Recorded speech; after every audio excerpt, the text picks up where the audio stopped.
2026ರ T20 ವಿಶ್ವಕಪ್ ಇನ್ನು 1 ತಿಂಗಳಲ್ಲಿ ಆರಂಭವಾಗಲಿದೆ.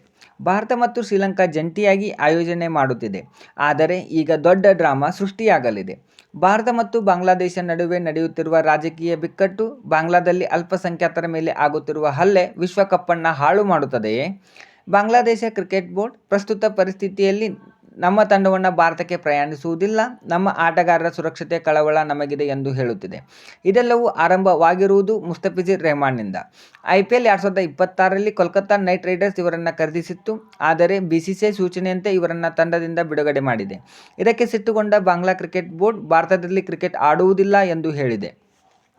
ಬಾಂಗ್ಲಾದೇಶ ಗ್ರೂಪ್ ಮ್ಯಾಚ್ಗಳು ಭಾರತದಲ್ಲೇ ನಿಗದಿಯಾಗಿವೆ. 3 ಪಂದ್ಯಗಳು ಈಡನ್ ಗಾರ್ಡನ್ನಲ್ಲಿ, 1 ಮುಂಬೈನಲ್ಲಿದೆ. ಬಾಂಗ್ಲಾ ತಮ್ಮ ಪಂದ್ಯಗಳನ್ನು ಶ್ರೀಲಂಕಾಕ್ಕೆ ಸ್ಥಳಾಂತರಿಸಲು ಕೇಳುತ್ತಿದೆ. ಈಗಾಗಲೇ ಪಾಕಿಸ್ತಾನದ ಪಂದ್ಯಗಳು ಶ್ರೀಲಂಕಾದಲ್ಲಿ ಹೈಬ್ರಿಡ್ ಮಾದರಿಯಲ್ಲಿಯೇ ನಡೆಯುತ್ತಿವೆ. ಈಗ ಪ್ರಶ್ನೆ, ICC ಏನು ಮಾಡಲಿದೆ? ಮ್ಯಾಚ್ಗಳನ್ನು ಬದಲಾಯಿಸಿದರೆ ಶೆಡ್ಯೂಲ್ ತಲೆಕೆಳಗಾಗುತ್ತೆ. ಬಾಂಗ್ಲಾದೇಶವನ್ನು ಬೈಕಾಟ್ ಮಾಡಿದರೆ ಟೂರ್ನಿಯೇ ಅಪಾಯದಲ್ಲಿದೆ. ಈ ಡ್ರಾಮಾ ಹೇಗೆ ಕೊನೆಗೊಳ್ಳುತ್ತೆ? ICCಯ ತೀರ್ಮಾನ ಏನು? ಕಾದು ನೋಡೋಣ. ನಿಮ್ಮ ಅಭಿಪ್ರಾಯವನ್ನು ಕಮೆಂಟ್ ಮಾಡಿ.